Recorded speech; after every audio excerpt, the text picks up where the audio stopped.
Very good evening to everyone present. I hope my voice is audible. Let me just quickly enable access for all of you to chat. Yeah, you should be able to chat. Very good evening, everyone. I hope my voice is audible. A quick yes or no would be great. Thank you.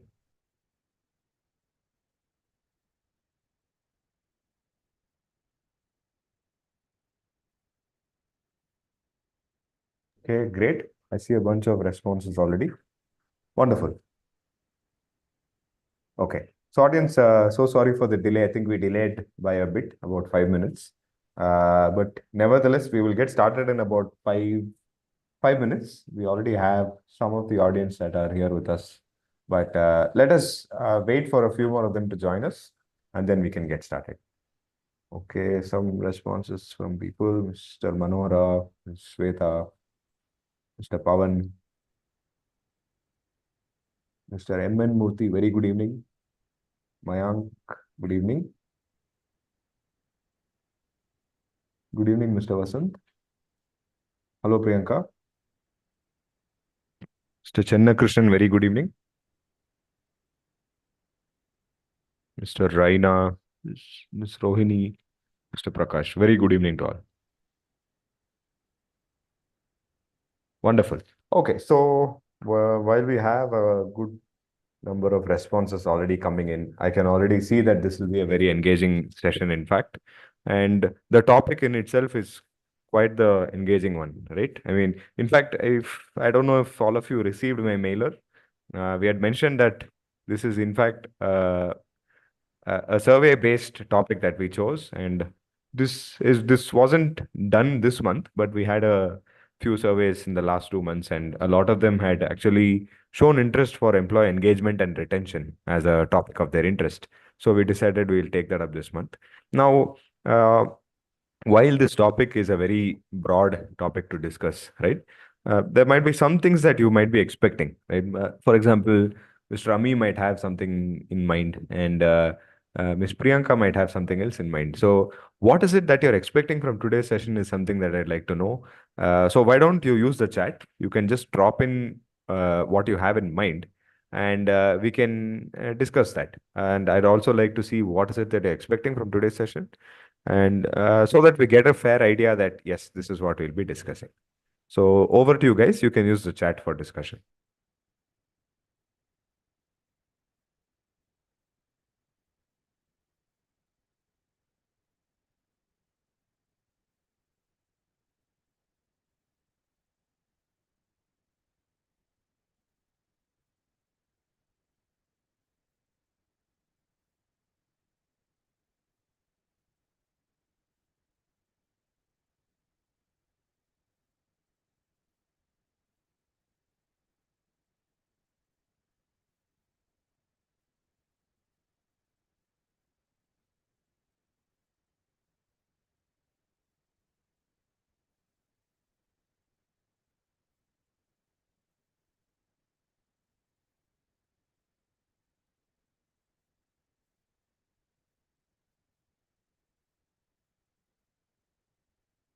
Okay, there are some responses already. Mr. Manohara says expecting to improve employee engagement and retention of talents. Okay, I'm sure we'll discuss that. Mr. Patralika says learn retention of senior resources. Okay. Mr. Raina has quite the reference here. Every time we discuss that good employee engagement can lead to employee retention. But what is it that I'm going to learn today through this webinar? This is my expectation. Okay. Okay. We have a response from Mr. M. N. Murthy. I'd like to know about the strategies to retain high skilled talents. Okay. Mr. Shweta. Okay. Retention strategies and improvements. Mr. Amit. How to retain employees in this situation where company has degrowth and unable to provide the increments. Okay. Mr. Kiran Matthias, I'm here to explore the new strategies which are in trend where generation mix, there is a generation mix in the organization. Okay. Nice to see the responses coming in.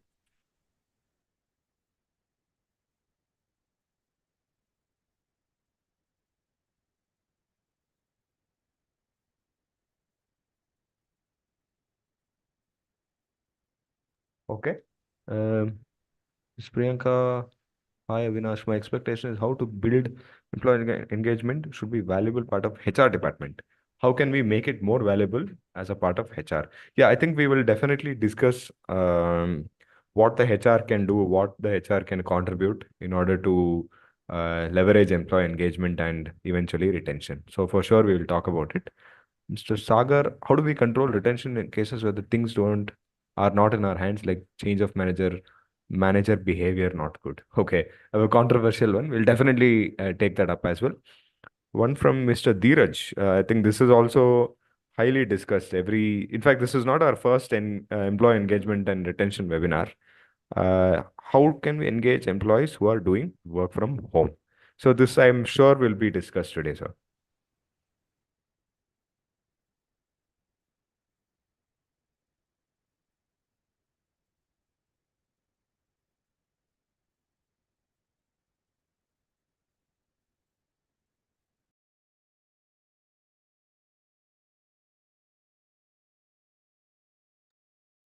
All right. Response from Mr. Mayank. I expect inclusive culture in organization and how to involve employees in the organization development and culture. Reducing attrition rate by retaining, training, acknowledging, awarding present employees and promoting them. Okay. Okay. I see Mr. Colonel Hari Prasad. I, so I believe this is not your first webinar, right? I've definitely seen your name before, sir. Job satisfaction is one important aspect for retention of an employee. How do you rate salary package as an important factor for retention? Comment, please. Okay. Okay, what I really like even before we started the webinar is the number of responses that we're getting, and this is great. Audience, my kind request is to maintain this. We have a couple polls also during the webinar. So any kind of inquiries, any kind of questions that you have, please use the Q&A tab. You can find a Q&A tab. You can add your questions there, or alternatively, you can use the chat. We will take them up as the session goes forward. Okay, we're just starting in about a minute.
All right.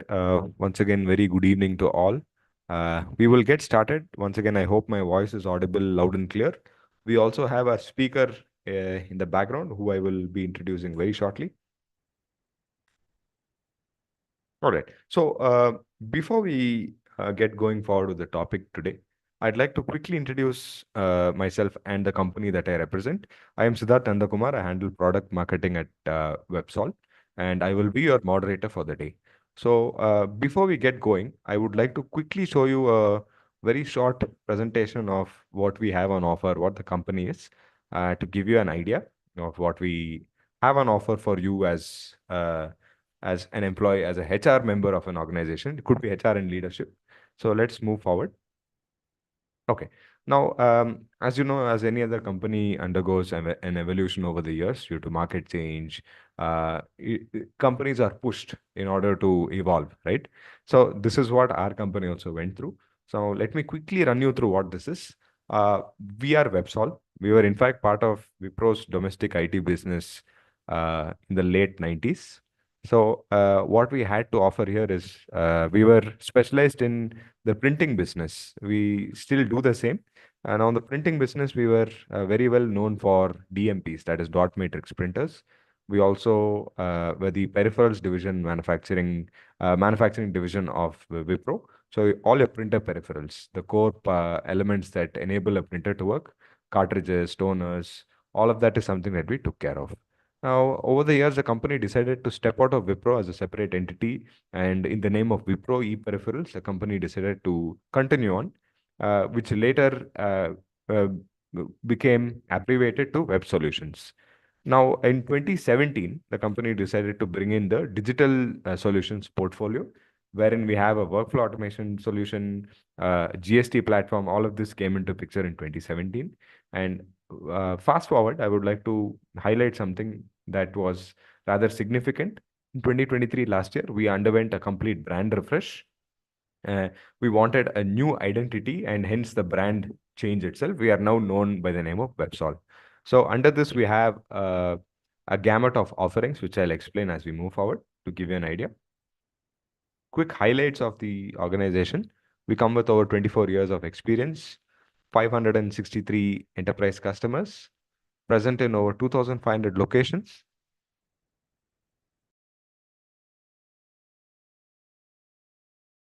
And some of our core customers that you can see below. All right, moving forward. Now, as I was explaining, this is our solution portfolio. We are purely a solutions and services company. We go by the name of FluidWorks. Now, as you know, the word fluid has a meaning for itself, right? It flows. So what we essentially mean here is our solutions will be able to basically tailor to your own needs based on your requirements. So that would basically relate to the word fluid. Now, under FluidWorks, we have an umbrella of offerings that is Fluid Pro, Fluid Print, Fluid Map, and Fluid Trail. Quick gist of what these things are.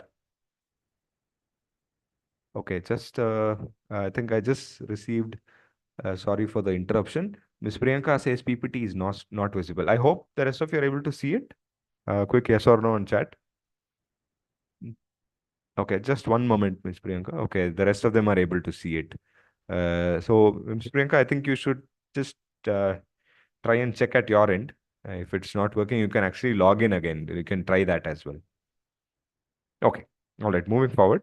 Now, as I explained, FluidWorks is our workplace suite, the portfolio. Under this, we have different offerings. Now, I'll explain to you what is Fluid Pro. This is basically our managed IT and IT infrastructure offering.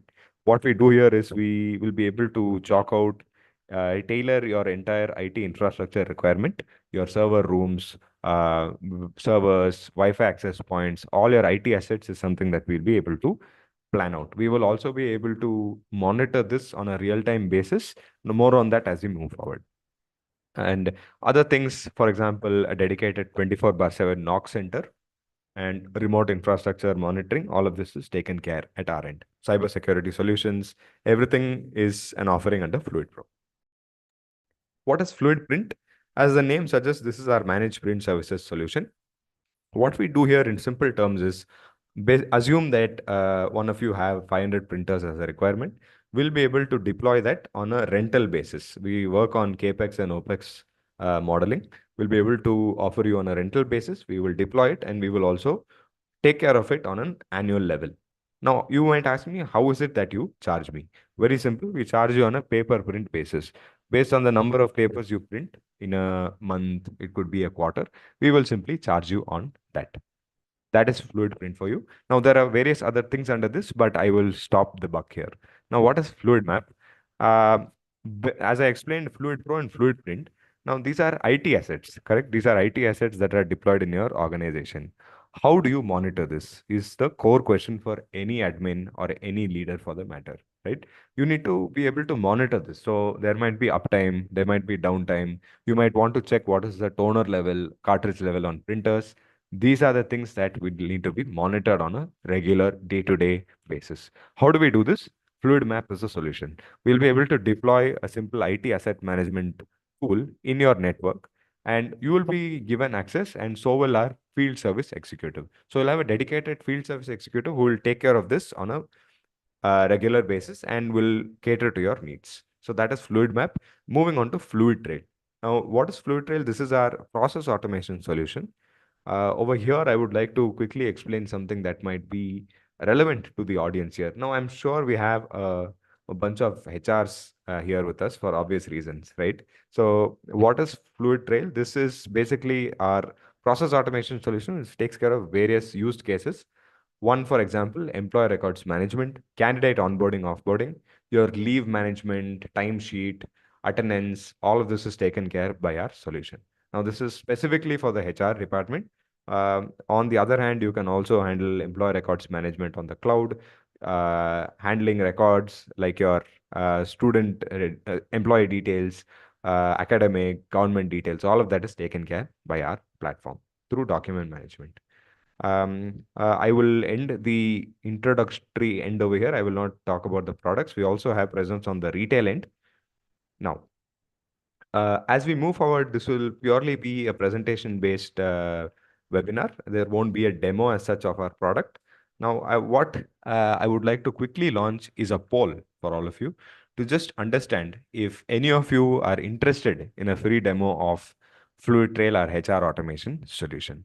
Please note this will be a free demo, and based on our availability, my team will be able to reach out to you and schedule a free demo based on your requirement. So we'll have to understand what your requirement is, and if you're anywhere exploring HR solution, please note that this is not a full-fledged HRMS.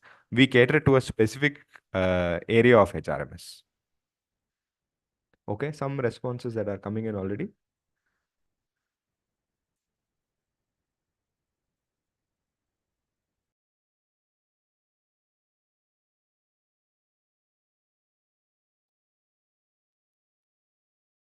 Once again, audience, I'd like to mention that we are going to have an exclusive Q&A session as well as the session moves forward. So please feel free to use the chat and the QA tab.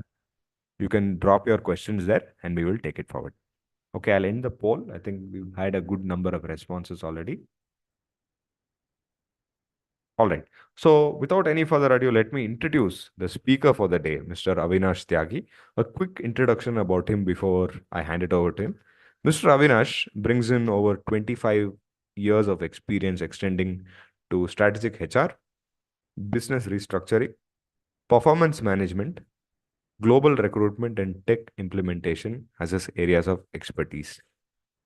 He has also held roles as country head HR in various other industry verticals, and his last stint was with Landmark Group, and he was the ex-country HR head. This is, in fact, our 10th or 12th webinar with him. I have almost lost count, in fact, if I have to be very precise. He has been regularly doing webinars with us, and there has been a great turnout for Mr. Avinash. So I take great pleasure in introducing him on yet another webinar with us. I am sure the audience is looking forward to directly hearing from you, sir. I will take it forward from here on. I will hand it over to you. Over to you, sir. Thank you.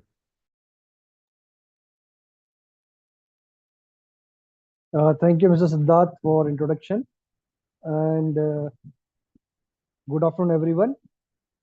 I'm very happy to have a very enlightened audience with me, and there were plenty of questions. So that means the topic is trending, as we say, right? So the topic is very interesting. Let's see what we can learn from each other, and I would like to share my experience with all of you. We'll also share some of the latest research, what has happened in this field, and what's so this presentation is more of India specific, right? So, but to begin with, we'll start with what's really happening at global level. Let's see. So let me share with you. The agenda is why engagement retention, what are various trends, and what are HR roles in fostering engagement and retention. So let us see the Gallup's research. So Gallup has come up with a very interesting research. It says that only about 23% of people are engaged at work, and whereas only 18% are actively disengaged. So on the one hand, we have got 23% of people who are really engaged at work, and there would be more than means almost 67% of people who are not engaged at work. And what is very interesting, the research says that 18% of people are 18% of people are actively disengaged. So that means the people who are actively disengaged, that means they are possibly trying to actively sabotage the organization or possibly try to do something which is not helpful for the organization. Gallup's research also come up what is the direct cost to the employers. It estimates that the employee disengagement cost to overall US economy as much as 350 billion every year. On an average, every disengaged employee costs the company. So if you see in Indian terms, it would be almost 2 lakh rupees per year. So that is what is the cost of one disengaged employee. A very interesting research again by Gallup, it says that profitable company has got 50% more engaged employee compared to unprofitable. When it comes to sales organizations, so the company which had got good level of engagement sell over 20% more than the team with low engagement. So the research said 20%, but I doubt maybe it could be more as well, because if we have got players who are not engaged and they are still playing in our team, so I'm not very sure whether we will be able to win any game or not, right? So there is a huge global impact also. The global impact of disengaged employees is that it costs almost 9% of total GDP. That's what Gallup's research is saying. There were other research by McKinsey. McKinsey quotes a figure of 355 million a year in lost productivity due to attrition and people who are disengaged. Right? They also McKinsey also mentions that there is a good impact as well as seen on total GDP, and there's its impact is more pronounced in South Asia as well as India. Next slide, please.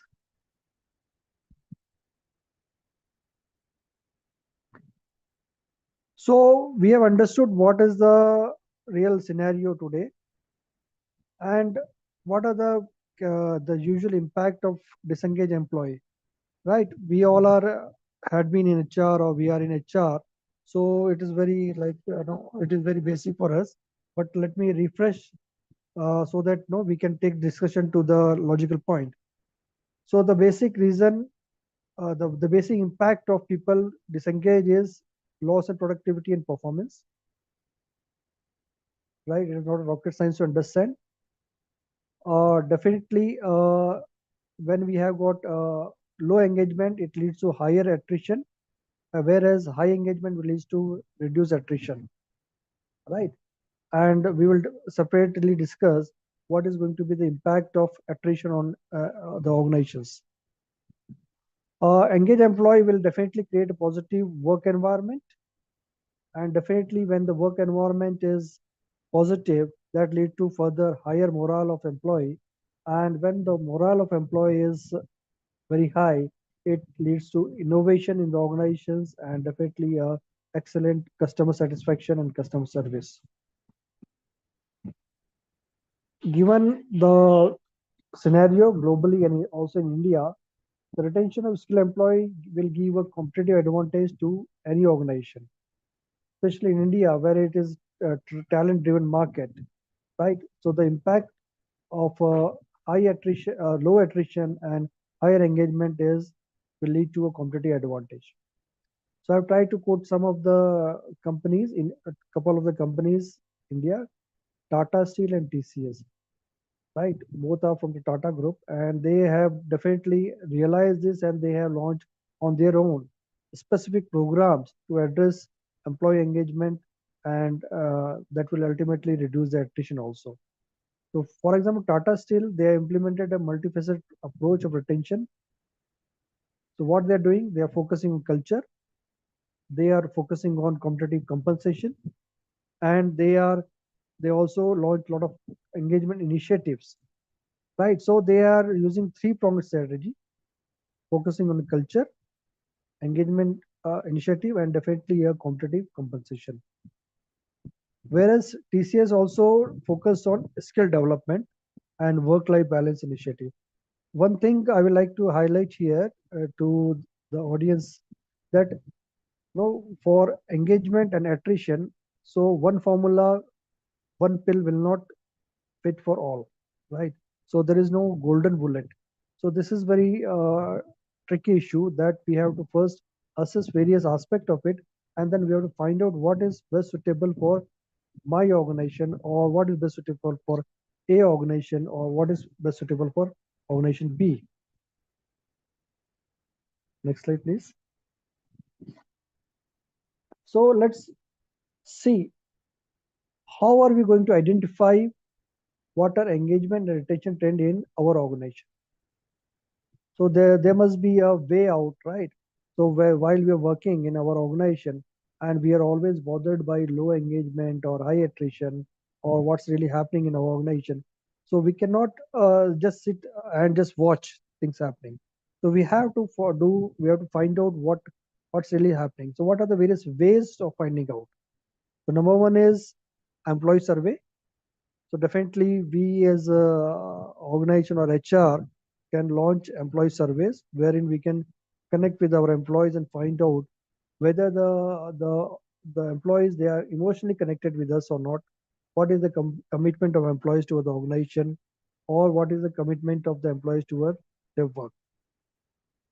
Second important aspect of it is to understand whether the people are happy in your organization. You have to monitor attrition rates. Right. While I say attrition rate, that is one aspect overall. Other thing I would like to highlight here is uh, possibly we have to find out infant attrition rate. So when I say infant attrition rate, that means people leaving the organization within first 3 months or within first 6 months. So new joinees. If we have a scenario when in a particular department or particular city or particular company uh, or overall the whole organization, the attrition of new joinees is very high. So that is showing that there is something wrong. Maybe again that there were some question asked about no the generational gap. So it may be there may be some conflict happening between the generation Z, which is joining at as a fresher or possibly at a lower level, and the seniors or maybe generation X or generation baby boomers or other people who are at senior position. They're not able to understand this. That could be one reason. The other reason could be maybe we are not providing the right nourishment to the employees who are joining, right? So it is as a gardener, it is my responsibility to provide the right environment and to provide the particular fertile soil or fertilizers to the seed I am or any sapling I am planting in my garden. Right, so that need to be kept in mind. So we monitor attrition rate as a whole. Second thing, we monitor the infant attrition or attrition of the new joinees. Other point we need to understand is tenure analysis, right? So again, connecting to the what I was discussing earlier about the infant attrition, we also need to understand what is the tenure analysis. Are people resigning after 3 years, 4 years, 5 years, or 10 years? Right. So that will give us some idea what's really happening, whether people are engaged or disengaged. Other very important tool, we all know exit interviews. I'm sure that most of you are using it, exit interviews. But based on my experience, what I will suggest here, exit interviews should not be a tick box exercise, which may be because maybe the HR person, they are overworked, they are overloaded, or they have short of time, so they just somehow get the exit interview done. I have observed in some of the organization, exit interview is usually taken by the line manager. So when a line manager is taking exit interview, it defeats the whole purpose, right? Because we all understand that the employees who are leaving, they usually don't want to burn the bridges and they want to leave on the good note. So the latest trend or the best practices from the various organization is that exit interview should be done only and only after you give full and final settlement and expense certificate. So I say to the employee who is exiting that, hello, this is your full and final settlement and this is your expense certificate. Now, please throw some light and tell us the reason why you are leaving. So that means the employee, they feel that, okay, now they are free to say, speak and share the facts. Certain organizations, what they have started doing, which we also did for senior positions in Landmark. So what we started doing was we hired a third party uh, who were doing detailed interview of the people who were exiting, and they used to connect with these people after a month. For example, a senior leader has resigned, so will not take an exit interview at the point of the time of resignation or the time the person is leaving on last working day or so, but we will take the permission from the person saying that we will be approaching you for exit interview. Is it okay with you?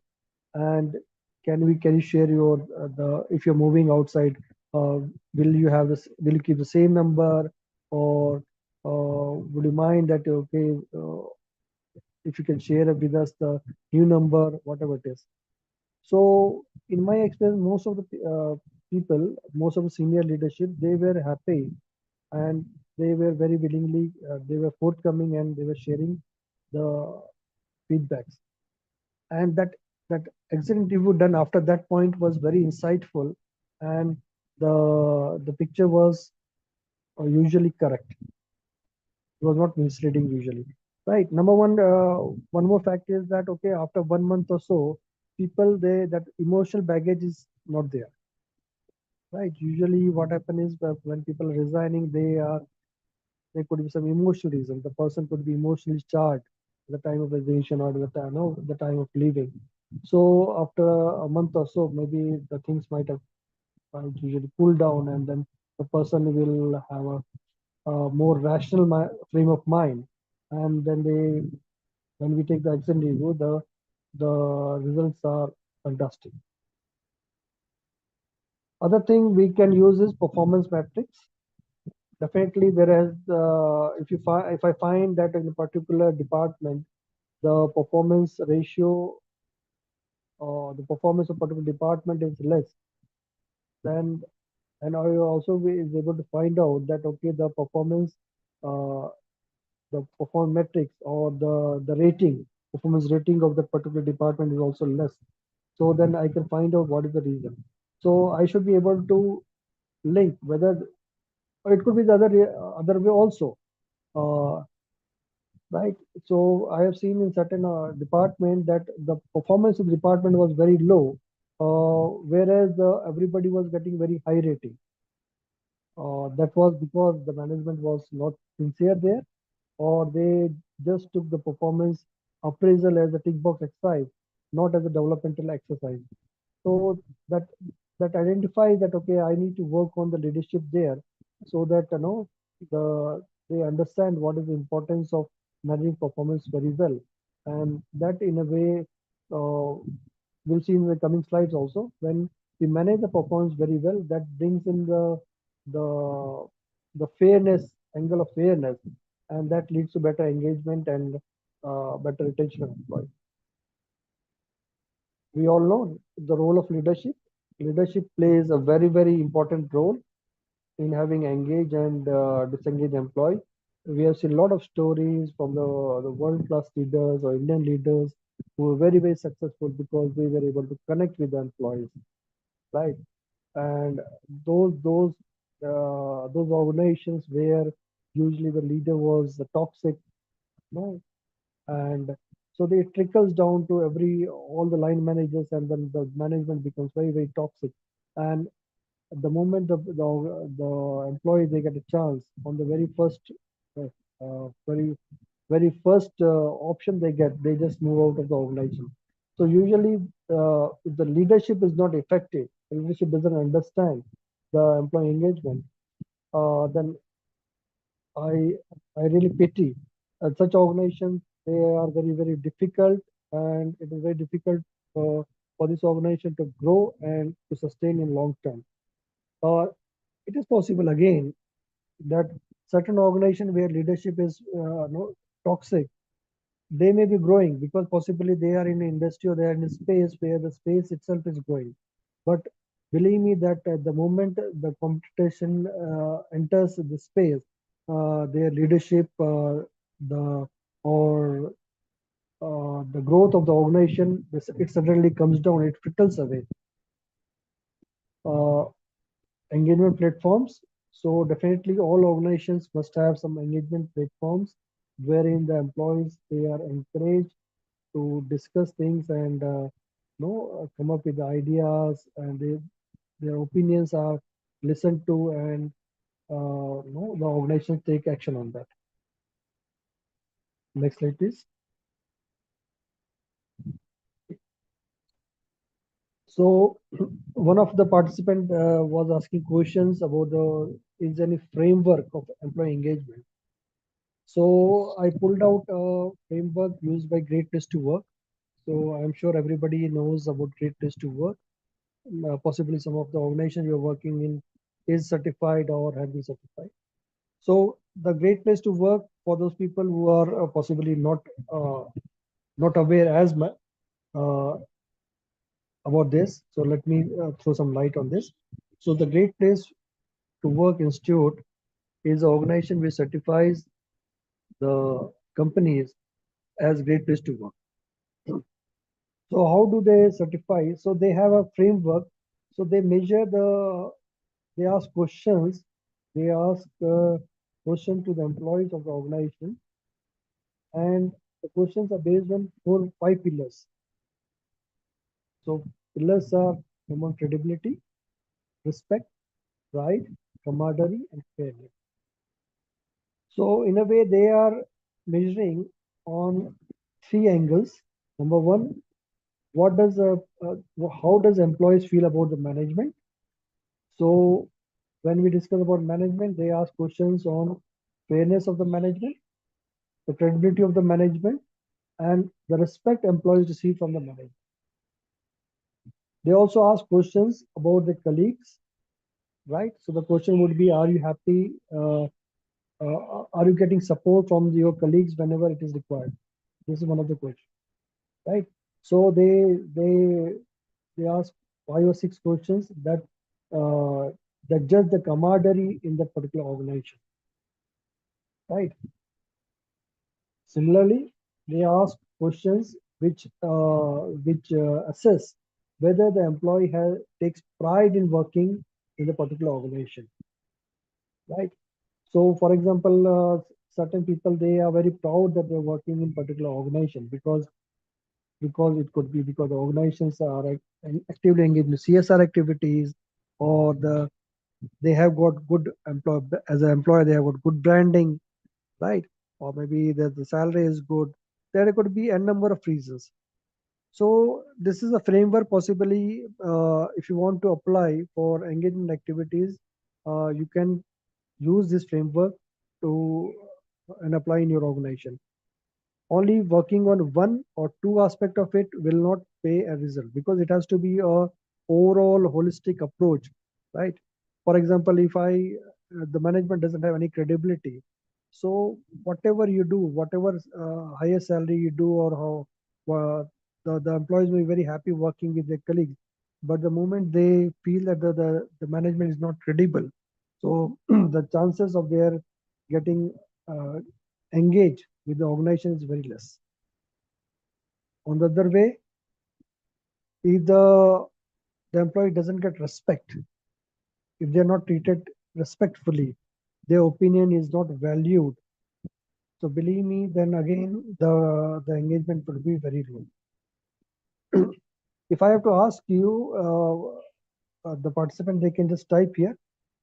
Which of this angle you think the most of the organization score the lowest among fairness, credibility, respect, pride, and camaraderie? If you ask these questions to your employees, where you think they will rate you lowest? Some of Audience, you you can use the chat. I mean, this is not a poll in specific. Mr. Avinash would like to know your point of view, like which would rank more. So just use the chat. We'll have a brainstorming session on this. means Reina, fairness, Rupali, Fairness, fairness, credibility. Okay. credibility, fairness, So we have three fairness so far, right? Two. right, right. Anurag, credibility, respect.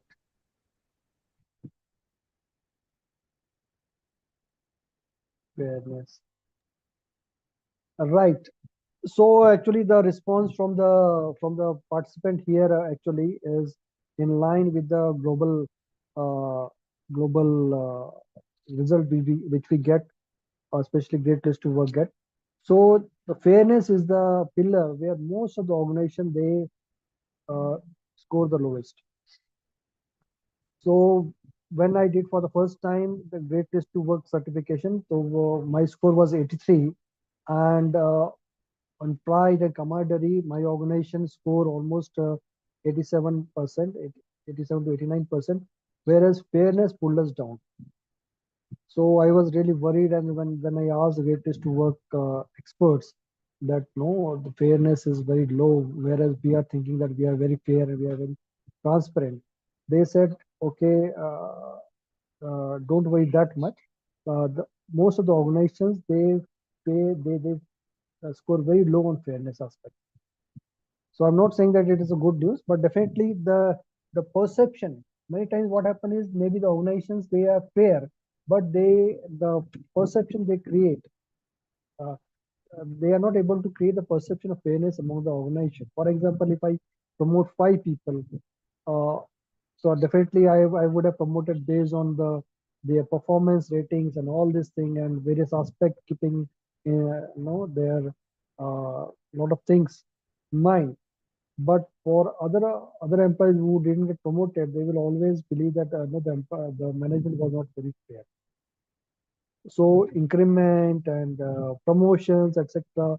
When we are doing, so there has to be some metrics, and then that no, we should be as transparent as possible. Right. Next slide, please. Sir, do you think we should launch a poll right now? Yes, please. It might not be fully relevant, but let me launch it anyway. Okay. Oh, audience, I hope you're able to see this on your screen. What factor most influences your job satisfaction? We have a couple polls that are coming in later as well. So I request, as much as you can, please try and engage on these polls. Okay, all of them are leveled right now. So maybe I should have given a multiple option as well. Unfortunately, I've given only one here, single choice.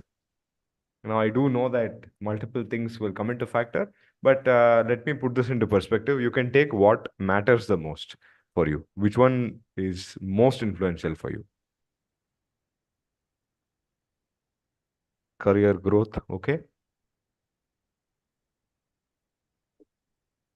So looks like company culture is not a very significant line item over here. It looks like. Okay. All right. Work-life balance. Okay. Audience, can we have three or four more who can attend this, and then we can end the poll? This is a little too close. Career growth and work-life balance. Yes, yes. Yeah. Okay. No problem. I think 32 have attempted this, which is not bad at all. Let me end the poll and I'll just share the results. All of you can take a look at this. I hope all of you are able to see the results. So career growth and work-life balance are topping the chart, followed by compensation and benefits. Uh, Company culture, I think we can fully we can disown it from here. It's not even considered. So any comments on this? Yeah. So Mr. MB is saying corrective. Company culture is also very important. So we cannot ignore anything. And as I was Correct. saying, that different people will have different perspective on job satisfaction, right? It is based on the tenure in the organization, the generation they are from, right? So the industry cohort, lot of things are there. So but definitely career growth opportunities and work-life balance are playing very important, significant role. Compensation benefit are important for certain people. Uh, so there is a research by Deloitte which we are going to share. Uh, so that research was done on 183 organizations in India recently. So I will share that result also. Then we'll see whether our. So I'm not saying that somebody is right or wrong here. It is their own opinion, right? So all four factors are very important. Absolutely. Okay, so I'll end the poll Um, Now, so we can go on. I think a few other polls I launch at a later time. Yes, yes. Next slide, please. So let's try to understand what are the drivers of employee turnover. So it may be like theoretical, but no, please have a look and we'll discuss this. So number one here is, yeah, Mr. Aman Murthy, you want to say something here? You may type. Okay, I think Mr. M. N. Murthy has raised his hand. So do you think we can allow him to talk in between the webinar? If that's okay with you, we can do that also. I don't have an issue. If Uh, or should we just push it to the end? so Mr. Murthy, if you don't mind, can we take the questions at the end of the session? So you, audience, I just want to mention that any of you who would like to interact with the speaker directly, will be allowing that as well during the Q&A. So you can just use the raise hand feature or just mention on chat and we'll enable you to talk. Right. So we all say that, okay, no, people, there is a huge stress in the organization nowadays. So usually where this stress is coming. So there are three important things: role clarity, role overload, and role conflict. So many a times we have, especially this is seen more in small organizations, there is no role clarity, right? So people are a bit, there is role erosion. I think that is my responsibility, and then I find at the end of the day somebody else has done that job, right? So that also sometimes cause stress to me. There is the role overload. So we all have seen this, that okay, one person when he is a good performer, then the management loves to give more job to more tasks to that person. Whereas there could be some people who are not performing up to the standard, and they usually, they are usually free most of the time. Then there is role conflict, which is very common. So there could be conflict between two employees. So they don't know whether the no this is his role, that is it is in his domain or other person's domain. So these all things causes a lot of stress. Demographic is also a reason for attrition, definitely. So what at what stage of life cycle you are in, it also sometimes impact whether the person will resign or stay. Right, marital status, responsibilities about kinship responsibilities, about children, age, tenure, and all these things. So this all also will impact this. So as we were discussing, the some of the indicators, that lateness, absenteeism, and low performance are indicators of this. Leadership, as we have discussed, job satisfaction we have discussed. Compensation is definitely a source of employee turnover, especially when the the compensation of the organization is not aligned to the market. So that causes attrition. So at least you should be 50 percentile of the market, right? So I cannot, maybe it is possible that okay, 50% of companies are paying more than me and 50% of companies are paying lesser than me, right? So that's okay. If, for example, if I am at 10 percentile, that means the 90% of the companies operating in my particular domain, they are paying more than what I'm paying. So the chances of me losing my people is very high, right? So these are all factors. So based on these factors, possibly you can develop a predictive model. So what I mean the predictive model is that okay, that will vary from organization to organization.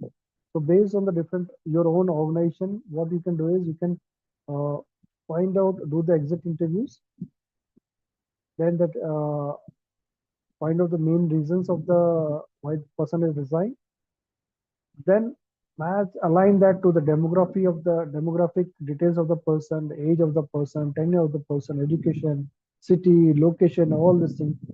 So based on that, certain organizations, they are able to predict with the almost 70 to 80% of the accuracy that whether this person is going to resign, and after how many months or so he will resign, right? So we also did a research, a very interesting research we did in our organization, where we were tracking the people who got low rating, low performance rating, right? So we found out that okay, if somebody is getting three consecutives in 3 years consecutively, he is getting low rating. So we will expect that this person is going to resign, right? So possibly it could be your experience could be same or similar, or it could be different, right? Or there were certain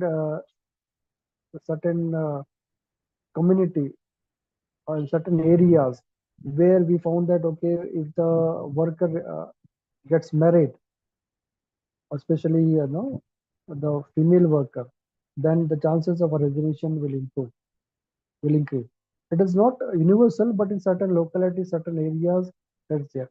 So based on all these factors, we can try to find out and we can create a predictive model so that we are also ready and ready with the recruitment process and all this thing. And when we have got get a robust predictive model, it will help us in hiring the right person. That which we'll see in the coming slide. Next slide, please.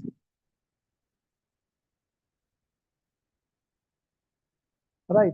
So as we can see in this slide, so the employee life cycle will begin from attraction.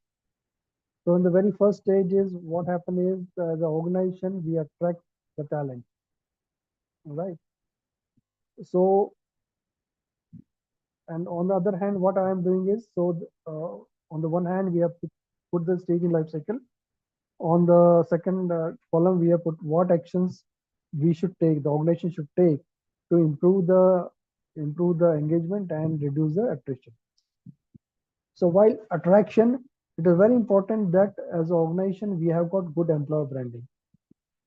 If the employer branding of my organization is not solid, the chances of me attracting the right type of people is less, right? So for example, if I am into doing a lot of CSR activities or where my organization uh, promotes ethical behavior and all this thing. So I should inculcate all these things into the my employer branding so that I am able to attract such people. Similarly, the clarity in job description, right? If the organizations if the organizations are having a clear job description, so then with that you can attract the right type of people. If there's no clarity, the job description not very clear, then you may not be able to attract the right type of people. Second thing is we should keep in mind is right fit. So I have used the term right fit. I'm not saying that you should hire the best, right?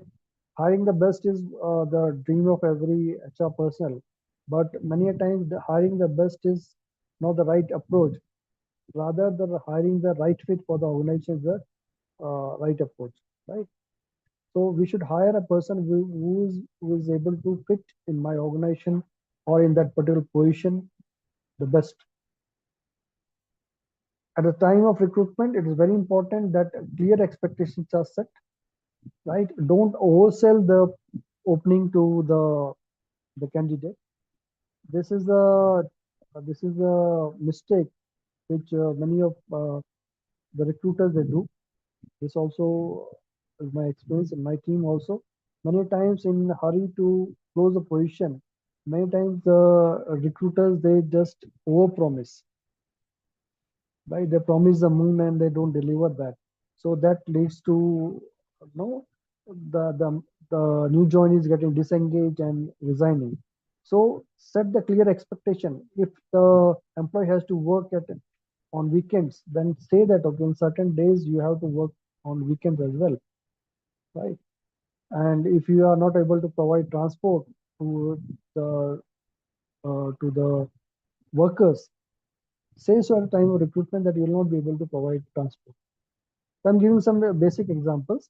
Definitely, you can use this as per your own organization. Second thing is onboarding. Onboarding is very important.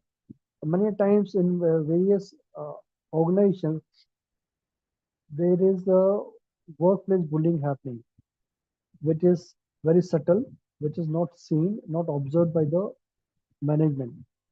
But you can find this out by monitoring the infant attrition. If new people are resigning and old people are not resigning, so that means there is something wrong. This new people, they are not uh, directly, indirectly, or no, they are not made comfortable. Maybe made by the old people.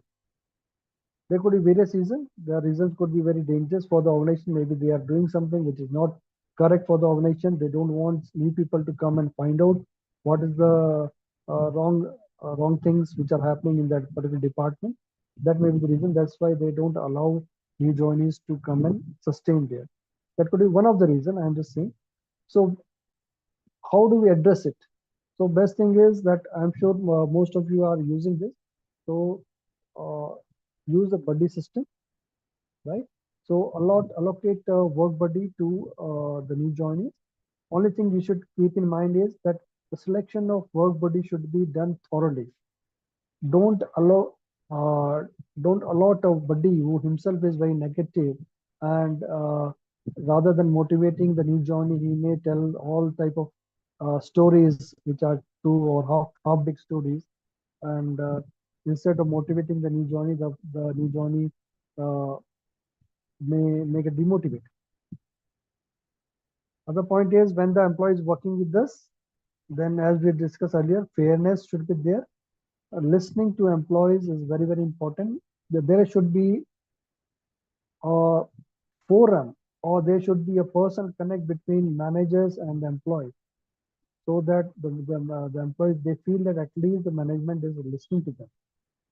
Believe me, this is very, very important factor which is overlooked. It is very simple to do, right? I saw one of the question by raised by one of the participants that what do I do, for example, when I'm not able to provide increment to my people or promotion because the organization is degrowing, right?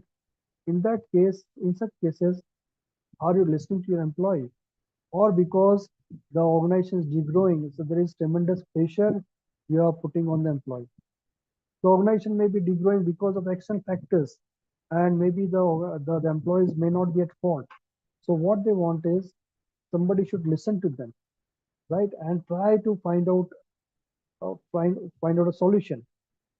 That every time whatever the employee is saying, it is not possible for the management to agree to them, but definitely the management can listen to the what employees they have to say.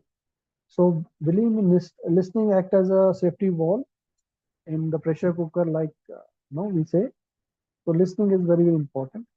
There has to be clear cut development of the employee. There should be clear career path.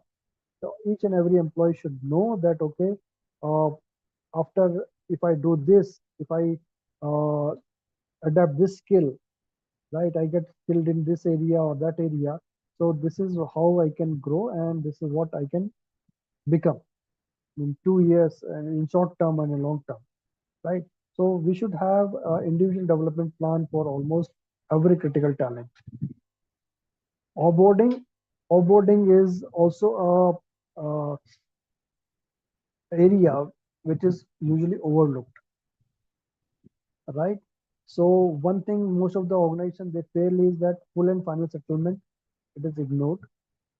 Number one, it is delayed beyond logical limit because many times the management or the co-workers or HR department, they started considering the employees who are leaving as an enemy. So that is not the right perspective, right? If somebody want to leave, so that is their choice. If I'm not able to retain a person, so it is not his fault, it is my fault, right? So on the other hand, I should also be prudent enough to understand that if if like quitting an organization is so bad, then how I can hire a new employee, right? If I'm hiring one person, so that person must have also left some organization, right? So a person leaving a job uh, is not a bad thing. So we don't treat an employee who has resigned as an enemy. So the full and final settlement has to be done properly and fairly in a very transparent way and as soon as possible without any logical delay. Exit interview we have already discussed. So this is also very, very important aspect which we should keep in mind that will help us in retaining the employees. Yes, Mr. Siddharth. Yeah. So I'll just quickly launch a poll, sir. I had been waiting for this. I'll Yes, just yes. share it on the chat. So audience, I'd request all of you to take a look at your chat. Now, this is a live LinkedIn poll that's running on our LinkedIn profile. So I request all of you to click on this link, head over to our profile and take up the poll and we can come back. Now, this will take about 5-10 seconds max to max. I will nevertheless read out the question that is there so that the rest of them can hear as well. What do you believe is the most effective way to improve employee engagement? Again, I'm sure that some of you might think one or more options, but select the most relevant one that you think is right. Is it regular team building activities, clear communication from leaders, flexible work arrangements, or is it meaningful work and responsibilities?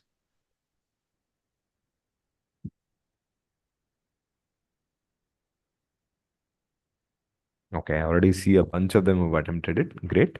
On the contrary, I'd also like to mention those of you who'd like to uh, see regular HR based posts or anything related to the workplace trends end. I request all of you to follow us. You will definitely be seeing a lot of content from our end in the coming days.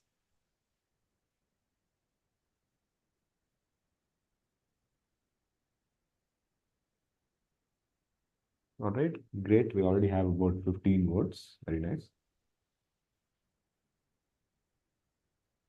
Flexible work arrangements is what Mr. Hari Prasad has mentioned. Okay.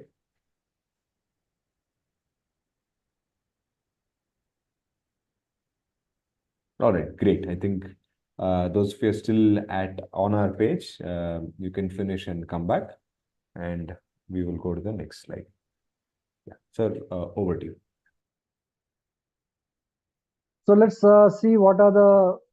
So there is a plethora of the reasons, plethora of things, plethora of areas where the organizations they can do a lot of things to address engagement and attrition. So let's see some of the examples. So Infosys they implemented Icon program where they recognize and reward employees for their contribution, right?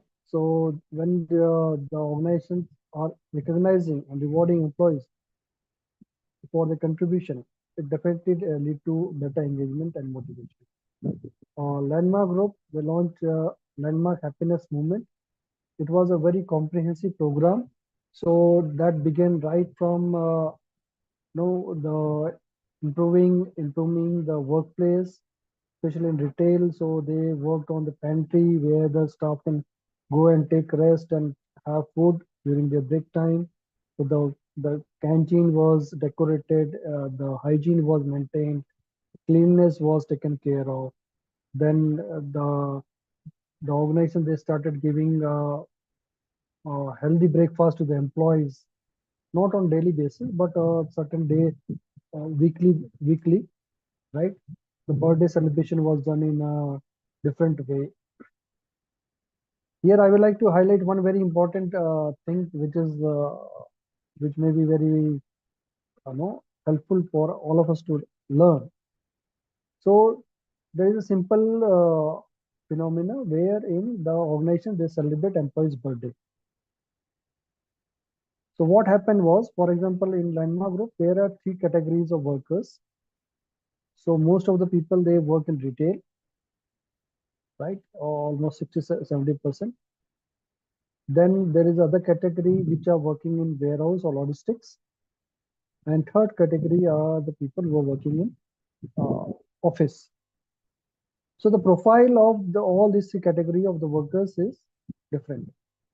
So the category of the workers who are working retail, so they are usually young people, young, educated, right, boys and girls.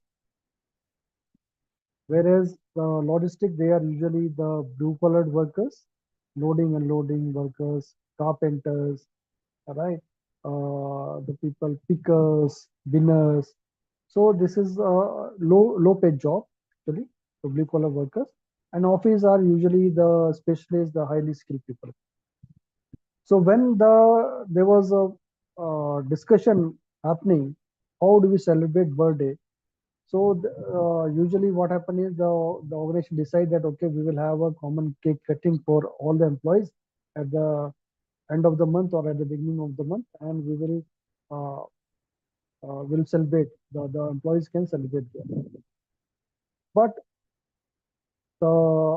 we thought that why not to understand from the employees themselves. So when we approached the employees, so they gave us different perspective. The employees in retail, they said that okay, we'll be very happy if the organizations they give us a off on that day. So they were requested for paid holiday on the day of their birthday. Whereas when we asked the logistics employees, they said that okay, no, we don't want any off. Rather, we'll be very happy if the organization pay us 1 day extra salary, right, on the month of their birthday. So they are very happy with that. Whereas office employees say that okay, if the organization can approve some budget so that we can celebrate a birthday together with our colleagues at in the office.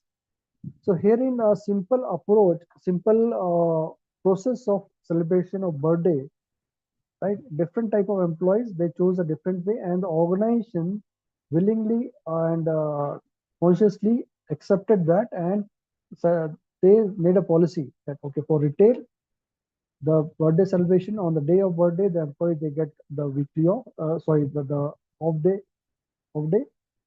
Whereas in case of logistics, on the month of the birthday, the employee get 1 day extra salary. Whereas in case of office, a budget is approved wherein on monthly basis, the all employees can come together and celebrate the birthday of the uh, employees together for that particular month. So every month there is some celebration happening in the office. Now coming to Godrej Group also, they laid a strong emphasis on work-life balance and career development. So they identify that okay, the work-life balance is very important for employee, and second is career development. So they prepared a policy around that, and then they implemented. Next slide, please.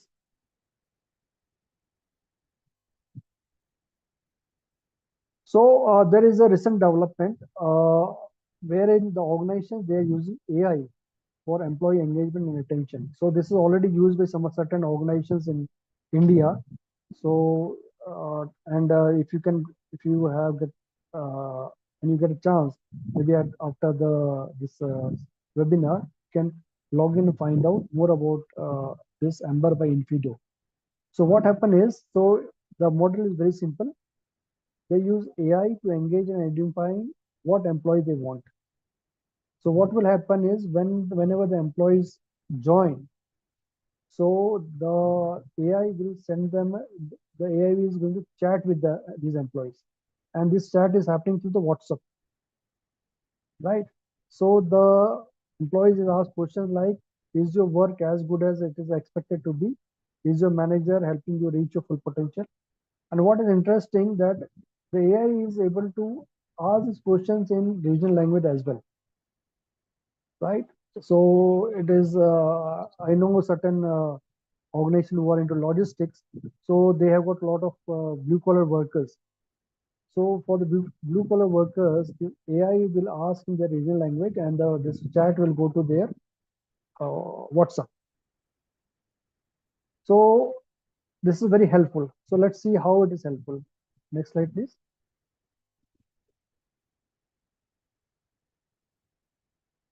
Right. So I explained you the process. The process is that the AI generated chat is going to the employees, and the employees are responding. Now, after the response, this is the report. So I will request you to spend maybe a few seconds to see this report. So the tenure was from 1st January to 31st March 2024.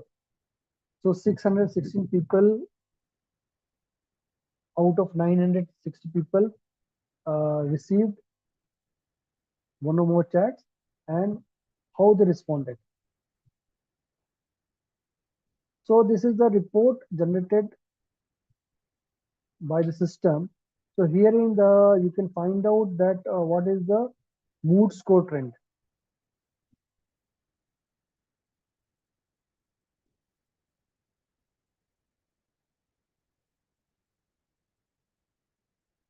Right, next slide.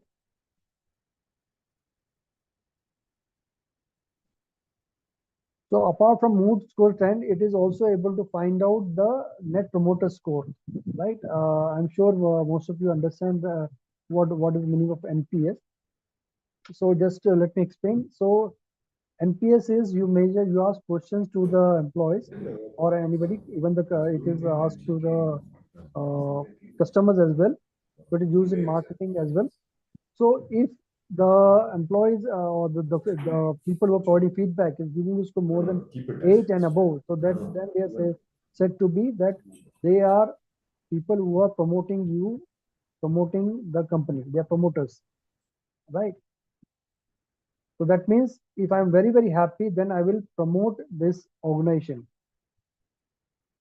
So the questions are asked. The question was asked to, for example, there were 26 NPS on a scale of 200, minus 100 to 100.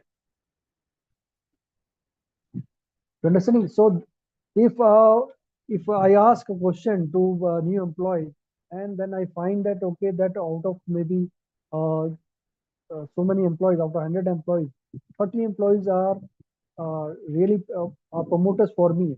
So it is a good news actually, right? That means the employee has are getting a very, very good work experience. So the way they are being welcomed in the organization is very good. So this is anonymous chat. Here the managers, they don't get this chat is not sent to the managers. It is directly sent to the new joinees, and based on that, the new joinees they respond, and the HR can pull out the report. Next slide, please. What's more, so if you can see that the report will give the various element summary also. What people are saying about workplace, what people are saying about quality of work, what people are saying about benefit and policy, your mentors, resource, adequate training, team synergy, and collaboration. So these are based on that uh, you can find out. For example, let's see the point number 3.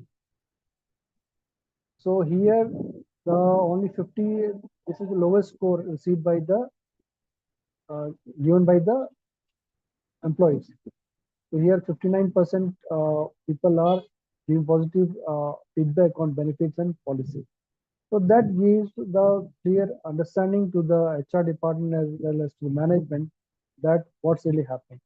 So so with this mechanism, what's happening is the chats are sent to the employees, and it is not sent one time. So there is an interval you can decide. For example, at day of joining, day 0, then day 30, day 60, day 90, and if you want to uh, trigger a chat, you can trigger a chat in between also. So this is very interesting, which I thought now I must share with the participant. So AI is also very, very helpful. And by this, we are able to find out the pulse of the organization. Next slide, please. Right. So now we are moving to the report, the which is published by Deloitte. So it find out that okay, that for example, what does employee really want? So according to the research done in India on 183 organizations, they found out that open, flexible workplace, wellness support, inclusive and diverse culture, and determination, rich culture. These are 4 important things which employees are looking for in India currently. So there are much more than that also, but these are the top 4 things which usually the organizations are requesting. Next. So this is also very interesting, this slide. So here, what really employee want and what the employees are thinking that the employee want.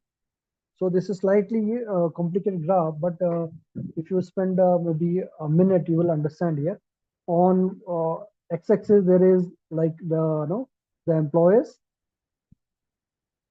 So less important and most important. On y-axis, there is employees. Again, on top is most important. On the bottom is less important. So for example, work-life balance. So employees, they find that or they think that the work-life balance is most important for them. And employers, they also understand, they are saying that, okay, yes, work-life balance is very most important for the employees. On the other hand, employees think that valued by the value given to the employees by the organization is somewhat important, but for employees, it is most important. I hope you are able to comprehend this graph, right? So employees are on the top. For example, if you see the first line, two, under two, most important. So here you can see that, okay, the valued by managers, sense of belonging, and valued by organization and work-life balance.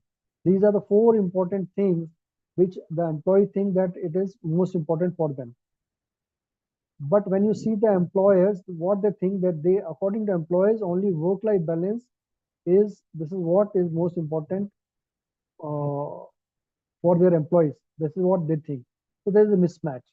So what will happen because of this? The employers will then focus only on work-life balance. They will try to do launch lot of initiatives on work-life balance, right? But they will ignore the things like leadership issues and the mistreatment of the employee by the organizations, by the managers, and sense of belongingness. So these things will be missed. Because of that, it will lead to less disengagement, or it will lead to less engagement and higher attrition rate. Right? This is very interesting slide actually. So employers think that something else is required by the employees, whereas employees, they want something else. Next slide, please. Now let's also see what is the trend today, what's really happening in India. So they did the research on Nifty 50 organizations. So they found out that the average 8 to 15% of the revenue is what the organizations are spending on their payroll cost. So payroll is compensation is one thing, and benefit is other thing. So they found out that 5 to 12% of the payroll cost is the benefit cost. So for example, if you want to benchmark yourself in your organization also, so you can use this survey very effectively. So it says that most of the organization, they're spending almost 5 to 12% of their payroll cost as a benefit cost. And now let's try to understand where the most of the money is going in payroll cost, in benefit cost. So 51% goes on wellness, that is insurance, right? So the 50% of the pie of this benefit cost is towards insurance. 21% is toward the paid time off, then travel benefit, communication benefit, reward and recognition gets maybe only 8%, right? Car benefit, meal benefit. So it also says that new wage or differential benefit has a high impact on Generation Z employees and lead to increased employee trust and loyalty towards the organization, right? So it is also saying that compensation plays an important role in employee retention. It is crucial to introduce these differentiated employee benefit to ensure employee sticks around this organization. Very interesting, right? Next slide, please. Now let's try to understand again the what should be determinant of benefit to offer. For example, you want to say that okay, let's decide that okay, 5% of my payroll cost will go toward benefit. Then in what benefit, what do I do and how do I decide? So what are the various factors on this? Number one would be your organization performance, whether your organization can really afford this benefit or not. This is also very important, right?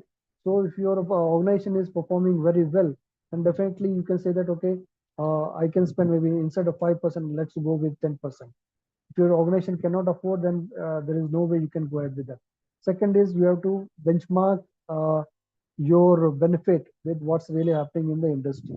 If industry trend is that okay, they are giving higher benefit, then sometimes it is very very prudent for you to match that, right?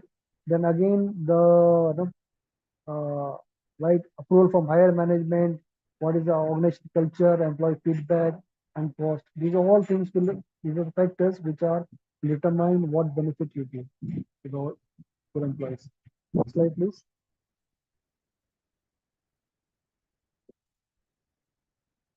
Now there was other question that okay, how do I retain my skilled employee? So this is a research done in India on 128 organizations. So there's a trend of skill bonus. There's a concept of skill bonus. So what do we do is that for a skilled employee, I pay a special bonus, right? So what is eligibility for skill bonus? So I pay for critical positions, right? I pay for high performing incumbents. I some 31% of the organization they pay for function specific, or 28% for role specific and level specific. What is frequency of skill bonus? 40% of the organization they pay one time only during one tenure of employee. 31% of the organization they gave once in 2 to 3 years. 18% of organization are paying on monthly basis. 11% of organization are paying on annual basis. Right.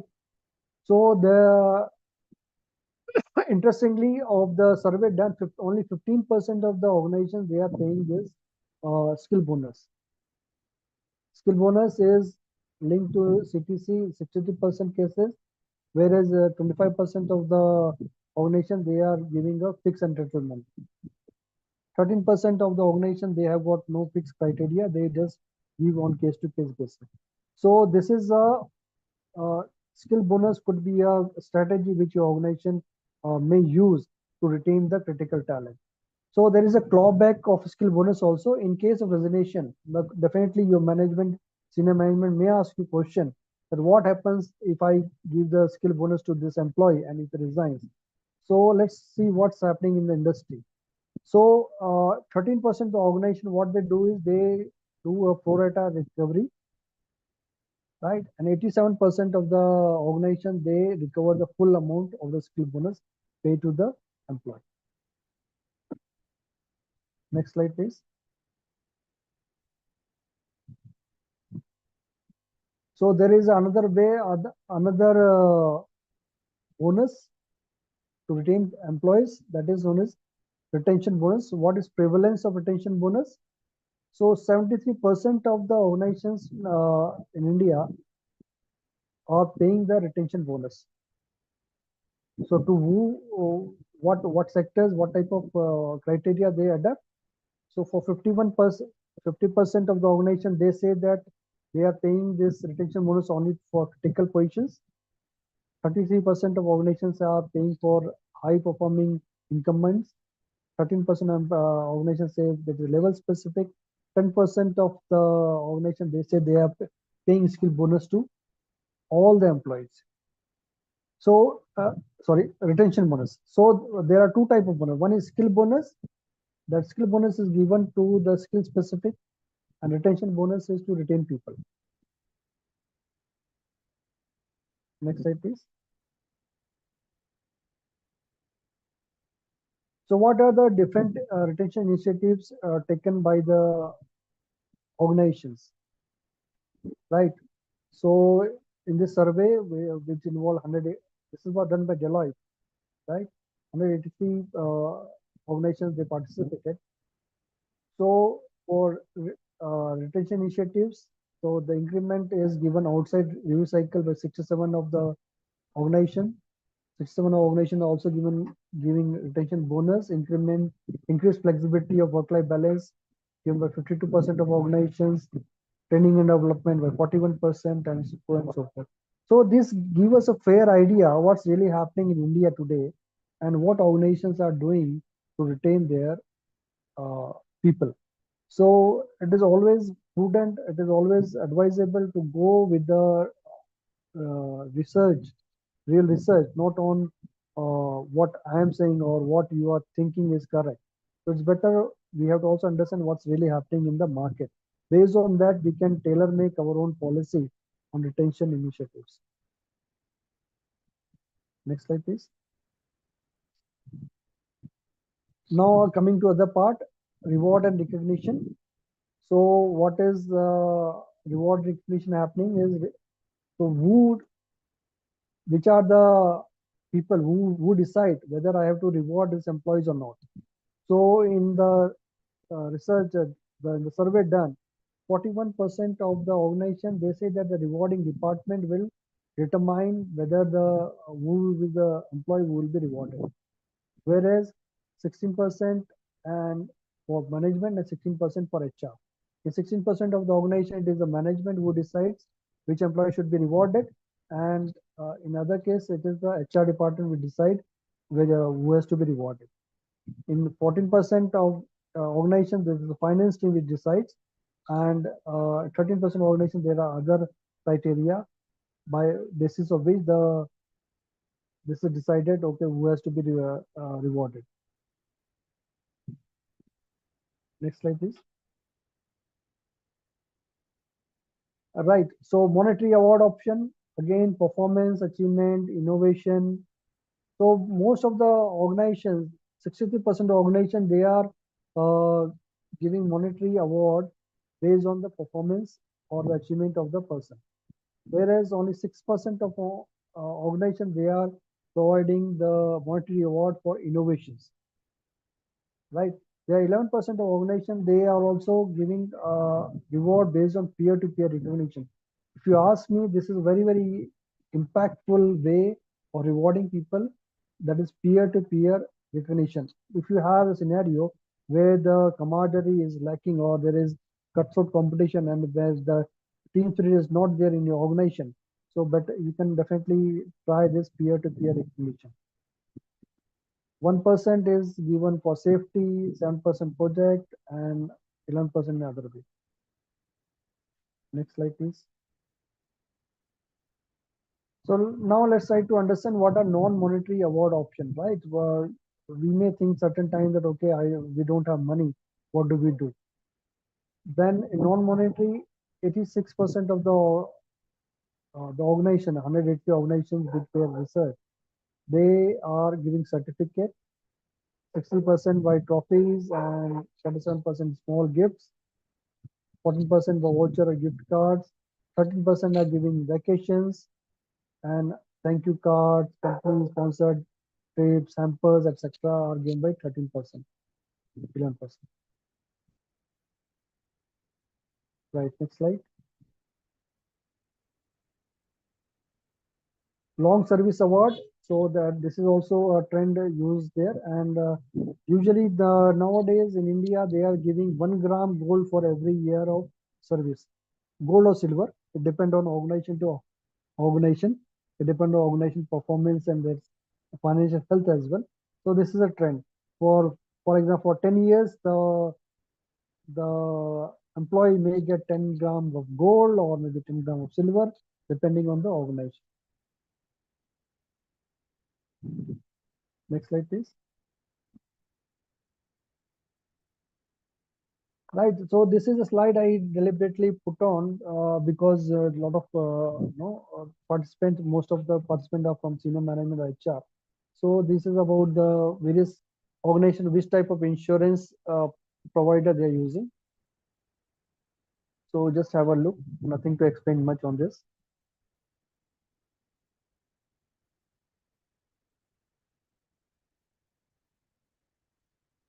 So this is the based on the recent survey done in India.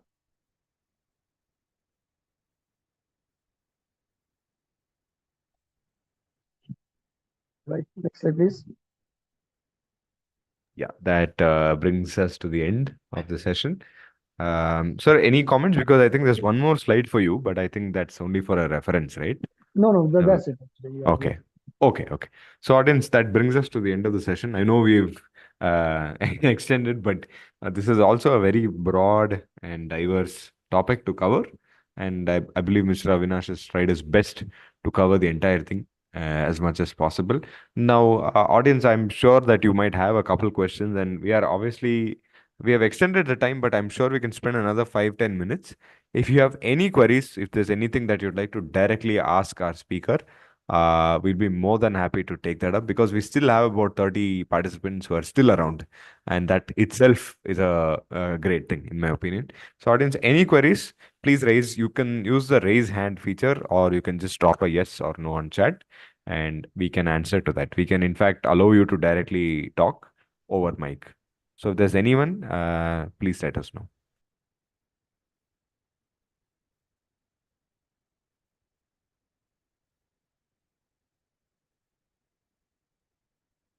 Okay.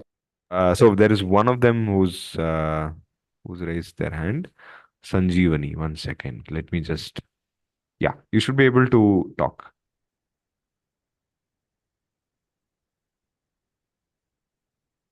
Yeah, you can unmute Sanjeevani. Yeah. Yeah. Hello, everyone. Yeah. Hi, Hello. Sanjeevani. Yeah, hi. First of all, thank you, Avinash, for such a wonderful presentation, and thank you, Websol, for arranging this. I have very simple question. I'm working with HR from last almost 18 plus years, and I would like to know from you, specifically from Avinash, despite our all efforts, many employees are still living primarily for monetary hikes. I mean, Correct. whatever, how, no matter how much we try to retain, then they switch the job only for money purpose. Like they are getting certain percentage hike in some other company.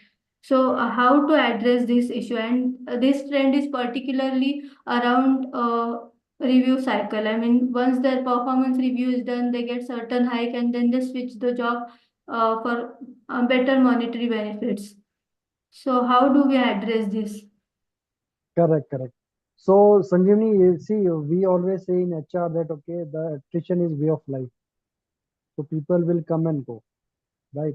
Yeah. That is one thing, right? Second thing is we also need to understand that okay, is it the monetary aspect only if the or there could be some other reason, right?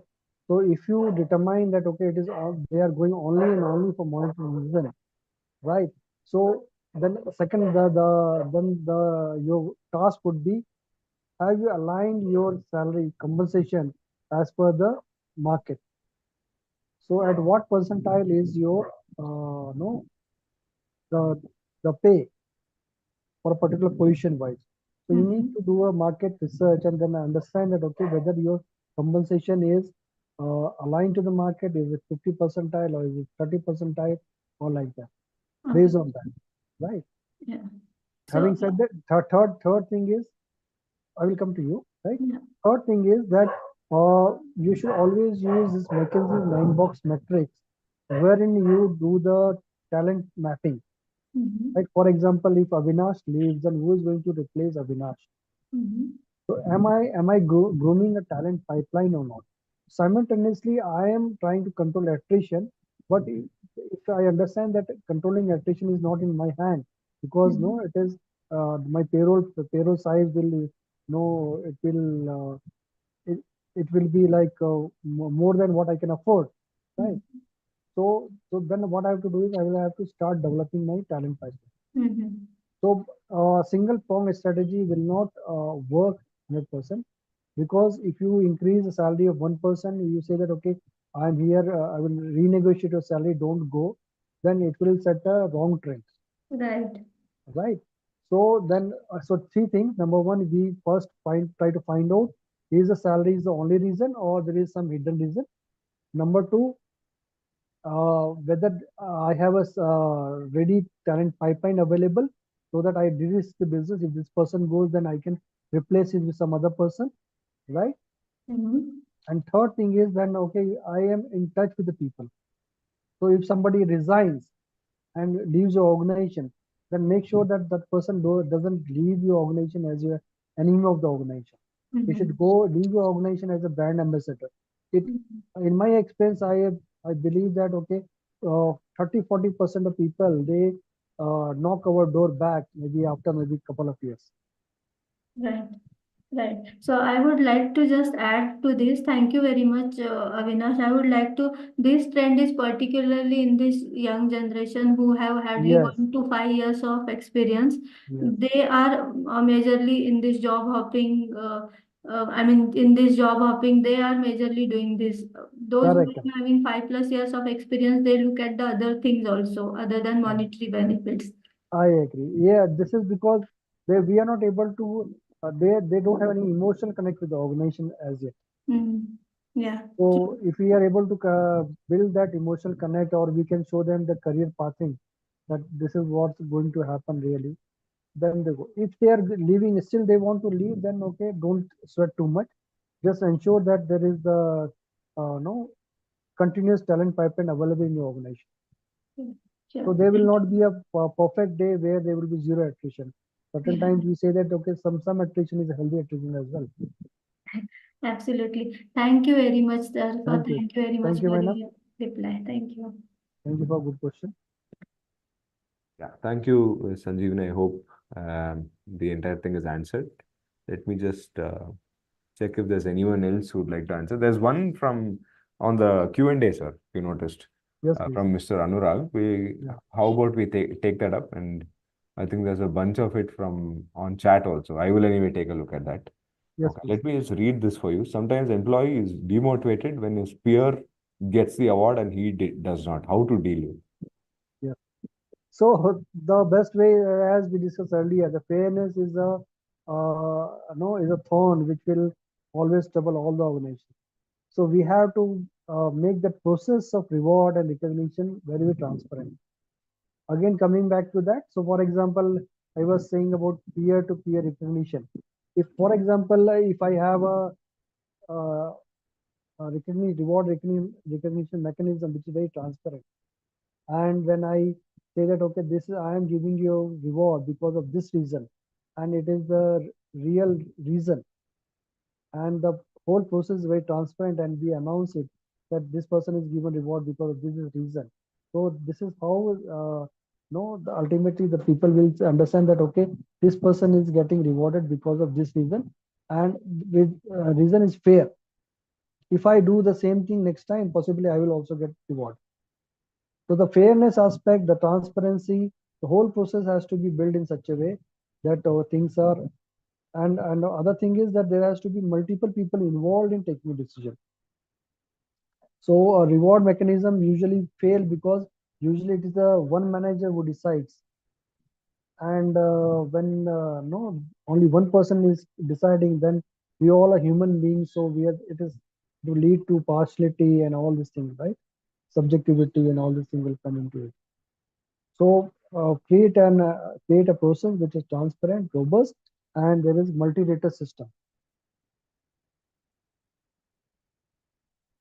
I hope I am able to answer this, Anwar.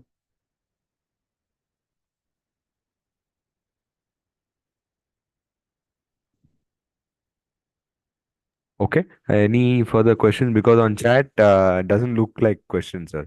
There's one from Mr. Hari Prasad. What is the contribution of AI? I think we can touch base on that again. Yes, sir. This AI is going to change, and it is changing a lot. For example, the Infido, the example I said. So Infido, the people are using many organizations. They started using this in India. So India and globally also.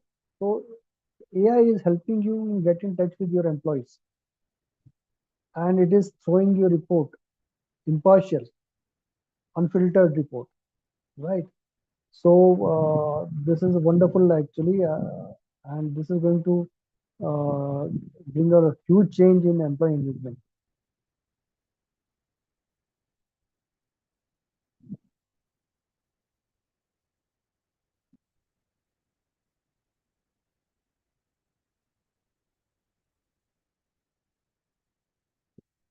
All Yes, right. Okay. Any further queries? Audience, if there's anyone else who would like to directly interact with Mr. Avinash, I'll be able to do so. Anyone else? Uh,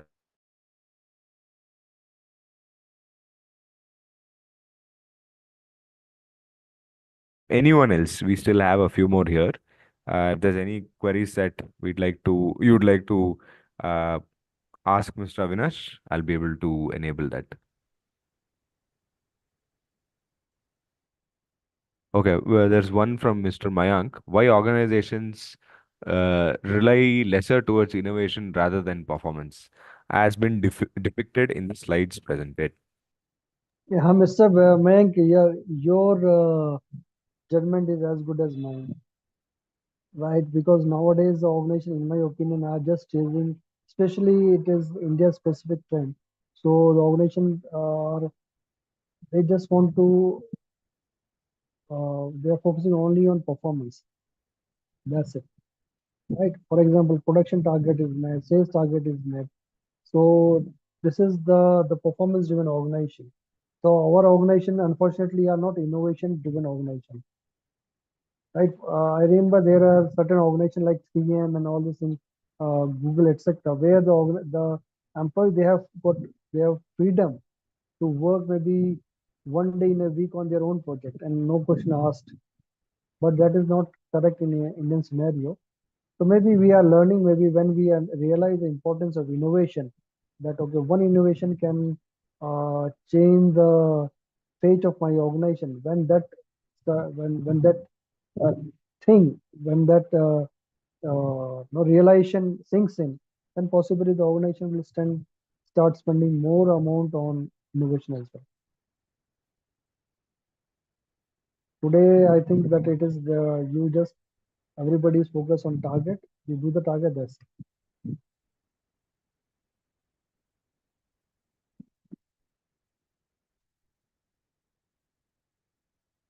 Okay. All right. Anyone else? If there are no queries, I think we can close as we've extended beyond the 1.5 hours mark. Just one moment. Let me check.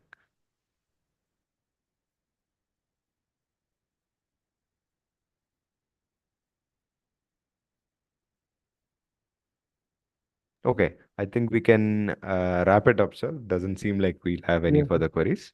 Okay, all right. Thank you so much for your time and uh, for being a great set of audience. And a special thanks and shout out to Mr. Avinash for yet another highly insightful presentation. Thank you so much for your time and effort, sir.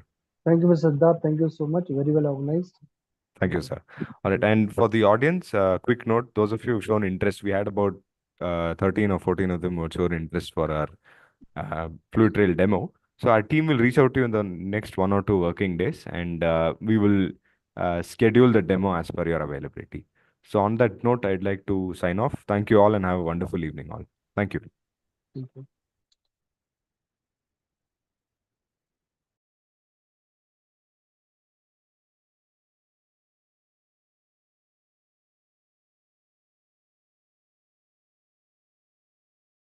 You have to pay for it, but they will give